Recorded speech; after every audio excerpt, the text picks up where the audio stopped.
there, I'm Tony Glynn, and thanks for joining us on the PGG Wrightson Stud Tour. Now, New Zealand's fairly famous for Angus cattle and Pinot Noir, but here at Tiwonga, Angus and Paddy Borthwick wines are specialising in both. Let's go and see Paddy and his great team.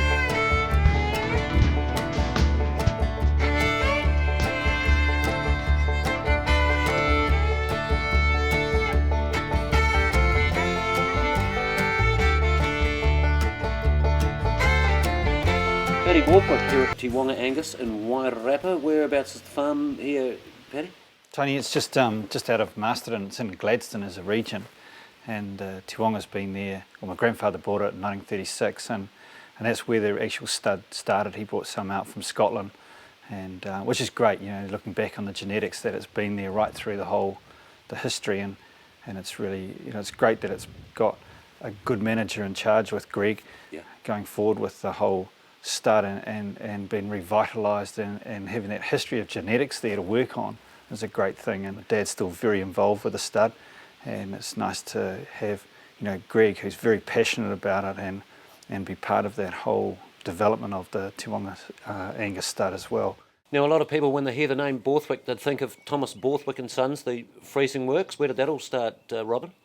All started in England and Smithfield and in London originally, and that was Dad's grandfather. He sat on an apple box in Smithfield and traded in meat, was very successful at it, and then came over to New Zealand, and actually he bought Wrightson, was the first New Zealand works, and then went from there. Your father was an Angus man from way back, and you've carried that on? Yes, his dad always liked his Angus cattle, and started a stud and carried on. He always said that the bread and butter was selling commercial bulls. I think possibly that's dead right. But in those days everything was done by eye, and then from the traditional Angus cattle, suddenly the world wanted chilled beef. And chilled beef was going to be the thing, so everyone in the breeding industry out here all downsized to these little wee fellas, and it was very successful. And then suddenly it got out of fashion, and everyone then went up to Kahara, Colin Williams and Gisborne. He kept traditionally big cattle. When we were all little midgets, that's where we all went to buy our sires to try and get more size into the stud industry. And it's been interesting sort of a career with the studs. You know, the cattle in New Zealand have gone forward in a big way, and you know, I think a lot of the studs just of late have sort of downsized a little bit. Originally we tried to take the Charolais on when they first came out, and that cycle I think was gone, and we're back to sort of where we should be. Greg Crombie, manager here at Whanga. Yep. How long have you been here, Greg? 7.5 years, yeah. It's been a good 7.5 years, yeah. Lots happening. Yeah, we've really focused on improving our own commercial herd through the use of genetics and selling what we don't use. So it's been a good focus, and it's certainly becoming stronger and stronger, especially in the fertility side of things with our cattle. Yeah. And the temperament's been wonderful. So yeah, if we continue on with those themes, I think we'll just get better and better. Yeah. Now, cattle numbers? Yeah, we carved down 140 stud cattle. That's including a 2-year-old heifers. And we try to maximise number of calves born by breeding females wintered. So we really work hard on getting everything in calf. All our cows, commercial cows, bar the yearling heifers, which are calved up on those hills and behind us there. So they're all calved not behind a wire. No cows are calved here behind a wire. We calve 300 commercial cows out there. The commercial cows are calved amongst the ewes, so if they don't come in with a live calf, they go. And traditionally, our commercial cows have been, from scanning 94-95% on average. So they even out there, they seem to perform pretty well. Tiwonga, she's run in a fairly commercial environment. It's a big place, isn't it? Well, it's totally commercial. It's as simple as that. The business is driven off the bottom line result. You know, it's not driven off passion or what we like or what we love. I mean, they're secondary, you know, to the list. So yeah, everything's commercial here. As we spoke before, tailed just short of 11,500 lambs, and there wouldn't be a lot of studs in New Zealand, any cattle studs that would be doing that. You know, that their focus is probably more on the cattle operations, but we're still running a sheep to cattle ratio of 70-30, 70 sheep to 70% to 30% sheep to cattle. So it's all our cattle have to farm amongst sheep. You know, they're our priority stock, they're our biggest return in our business, so they get priority fed. You know, it's just as simple as that. We can't have sheep going hungry on the hills and the cattle fat on the flats all day. You know, I mean, so everything has to fit in, you know, together to make the end result profitable. Yeah. I was actually born at and brought up at the other end of Tiwonga at Waitui, where Mum and Dad lived, and so that was neighbouring Tiwonga. And then went off to university, and initially I went off and studied wine, and it was great because it was very new into New Zealand at that stage, and Roseworthy was a college in Australia that was great for education. For wine, there was nothing available in New Zealand, and so I pursued that for some time.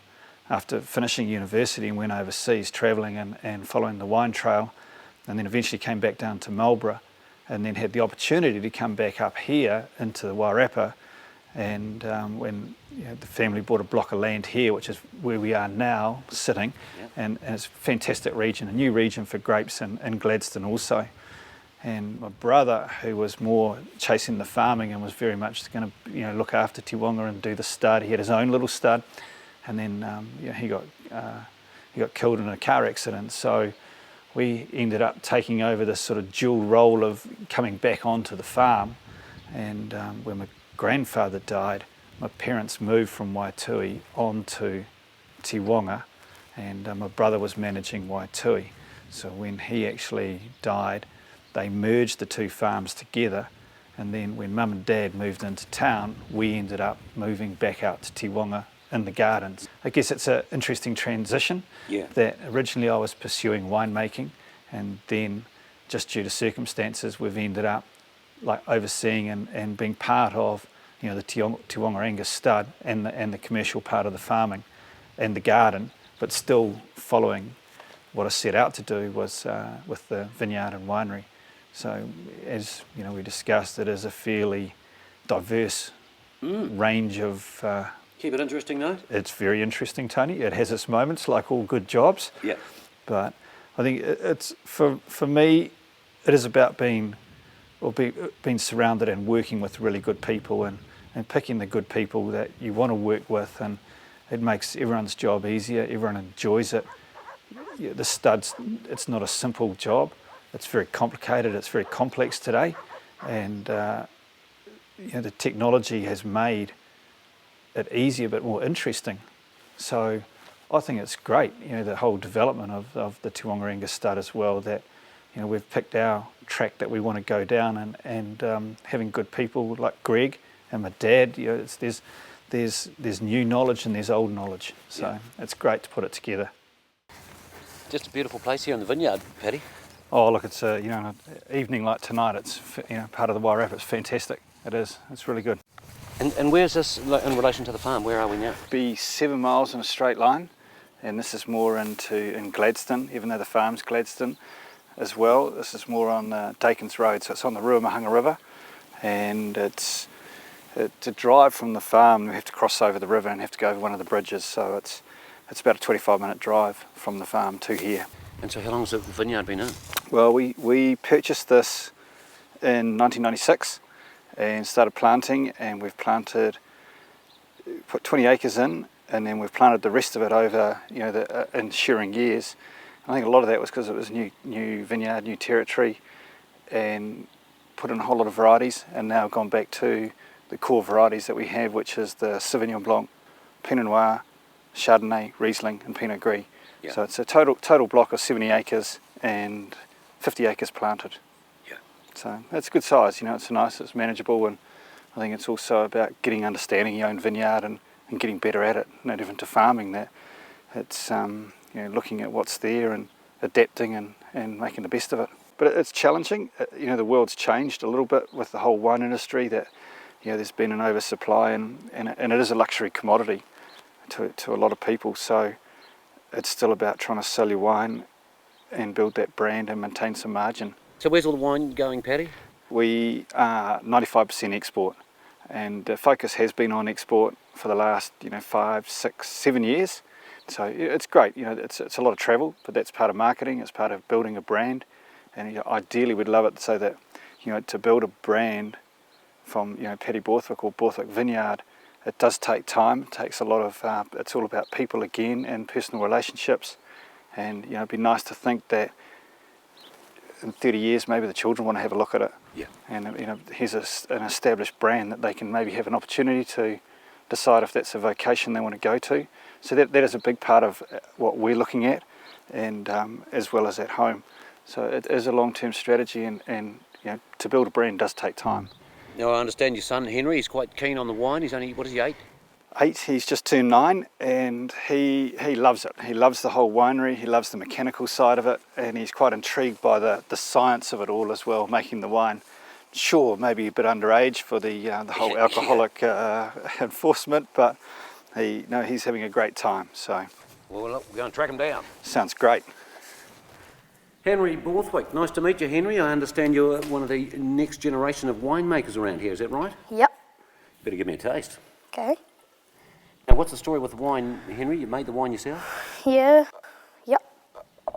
What was the process? We just picked the grapes by hand, put it in the bin, then put it in, got a barrel in half, and then we put all the grapes in, squished them with the plunger, and then put some chemicals or something that Dad put in, and yeah.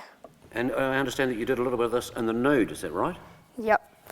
That'll be fun. Squishing it with the feet at home, day and night, and running into the pool with the grapes stinging us. Oh, really? And are you going to carry on being a winemaker? Mm-hmm. So what about the marketing side of things, Henry? Are you getting amongst it? Well, I'm a bit too young, but I've got my own label and organised that. Teacher found the website, and yeah. So is there any chance that I can buy a bottle off you and take it back to the South Island for the missus? Yep. Well, that'd be quite good. What's the money on it? $15. That's pretty cheap, isn't it? Mm-hmm. For a top quality Pinot? Yep. So that's your label, and it's got a lot of words on it? Mm-hmm. What are they significant? The words mean about me to wine making. Oh, well, I might just take that with me, because I think you're too young to drink it and I should take it off your hands. Well, wait until I'm 18 or 16, save a bottle and drink it. I'll come back and have a bottle with you. Yep. Thanks, Henry. See you later. See ya. So, Sarah, who started the garden in the first place? Paddy's grandparents, Nancy and Pat Borthwick, back in 1956. They built the house and selected the site, and they selected it with on the fact that the rams slept here. Oh, yeah. So they presumed that that would be a pretty warm spot to build, and hence why the whole garden's frost-free. And you're just pretty much doing it all yourself? Well, I have a gardener that comes and helps me a couple of days a week, but we've got 7 acres here of garden alone, so that keeps me pretty busy. So there's some quite diverse parts of the garden, isn't there? It's not... Yes, it's divided into a few sections. There's the more formal section that we've got coming through here with the formal rose beds, and then all the big trees right throughout. I think most garden tour people love this as one of their favourite spots. And the living room window looks right down the same view that we've got here now. This is what I call the woodlands we're coming into now, and we spend a lot of time on the end of my chainsaw halving all these camellias to let some light in and they were all growing up into the big trees, which the trees weren't enjoying so much, so that's let a lot of light in, and all the ferns and bits and pieces are starting to come away again, which is great. So when grandfather first started in the garden, they had a full-time gardener, Walter Wiley. It was really quite, I guess after, I'm not sure how many years it was, but a long time to spend in a garden looking after it and developing it. And It was his life. yeah, it was. And he did a great job when you look around now. And what I find intriguing and fascinating is that they've done certain things and planted certain plants in areas, and it's for a reason. And I think that's the fun part that we get to see, is more that maintenance of the garden more than trying to develop a garden. So it's a good challenge, but it's ongoing and fun. Children really enjoy it, and they still call it the woods. And it's great when they have their birthday parties here and they just disappear and the whole children just go and lost. I wonder whether these are original macrocarpas and they've built the garden around them, because it seemed quite strategically whether they cleared some of the forest and that was originally here and kept the macrocarpa there because they're reasonably decent size. You'd have to cut them down though to find out how old they are. Don't want to do that. Fairly strict man on the temperament.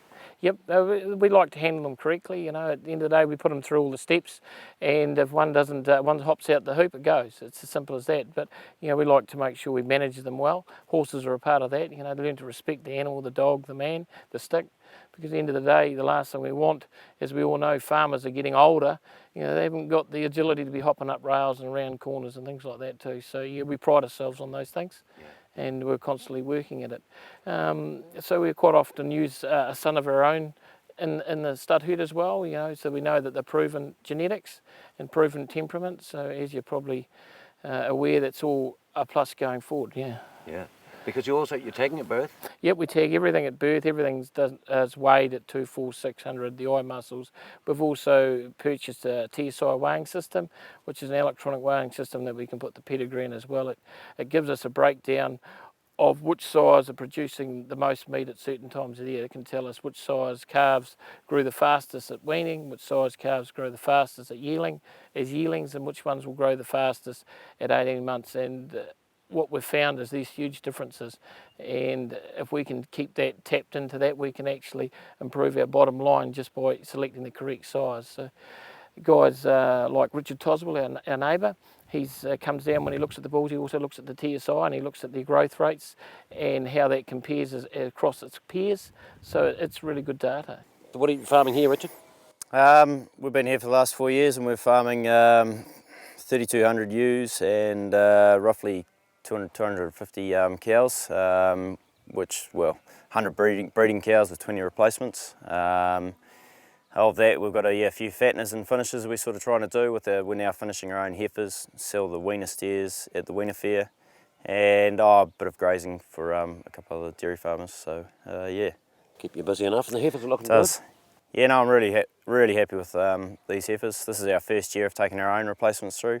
When we bought the farm, we bought in a mixture of sort of Angus and Angus cross cows, and wasn't really wanting to breed from those until I sort of had a bit more direction where I wanted to go. So hence this is the first year we're doing them, and they've done really well. So the bull looks interested, so that's a good start. And using the tiwonga blood? That's right. We've been using tiwonga since we've started here. I've probably neglected the cattle side of things initially, given we're only 25% cattle, but sheep have been the priority, and now over the last couple of years I've really sort of been trying to get into it and make sure what I'm buying is good stuff. It's a fairly steep country, Richard. The bulls are standing up.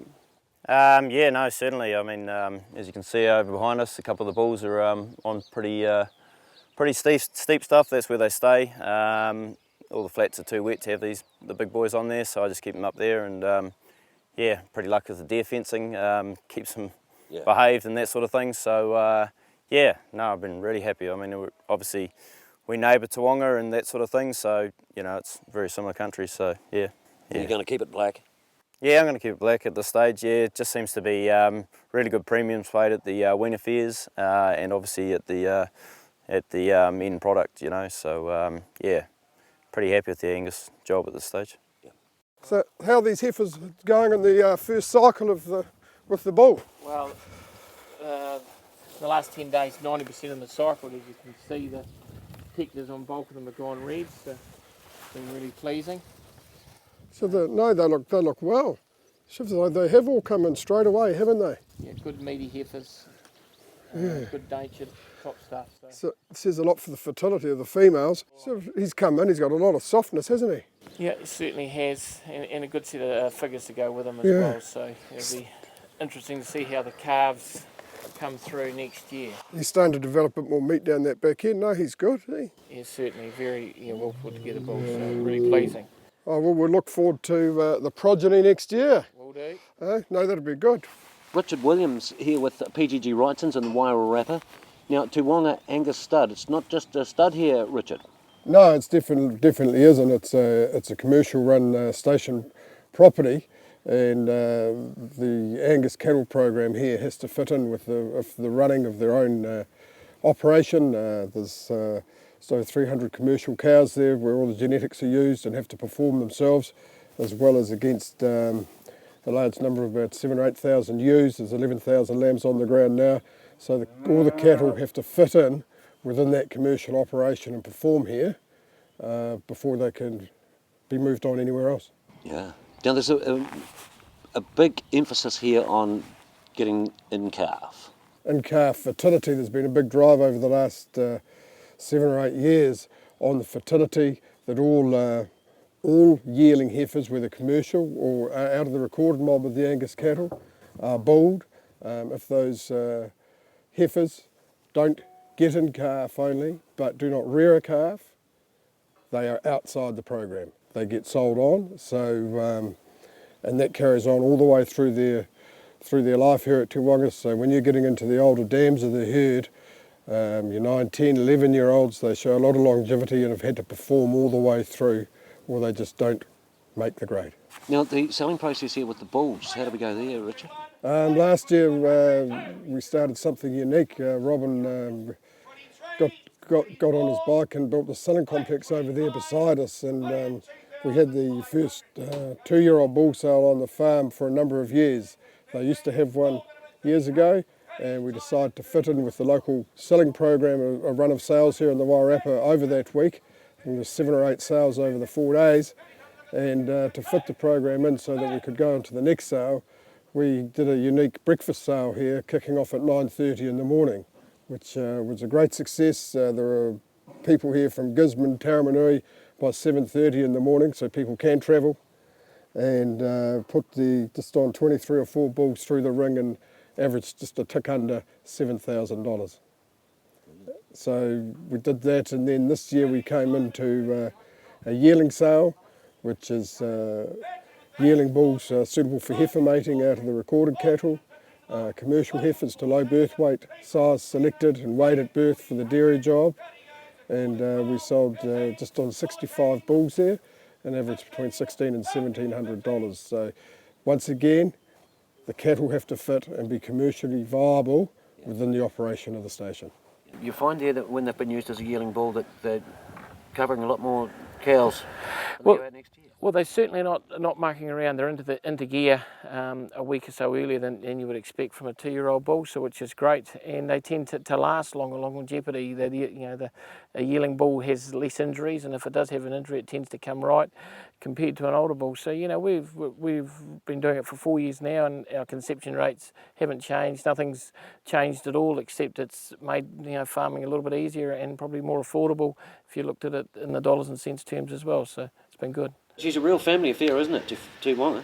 Yes, it is. It is, and I think the wives and partners of the people that work at Tiwonga and the Vineyard, they play a big part in the whole assistance and make it still enjoyable for everyone to work there. And we just, I guess for us, we're just there to look after something, and hopefully, the next generation may want to have a look at it as a vocation. And we're not going to push them into anything. It's about if they want to. They've got to be passionate to want to follow it, but nice for them to have the opportunity to have a look at it. And nice for us to have an opportunity to be able to do something that we really want to follow as well and get involved in. So, it's nice that our parents have given us that opportunity as well.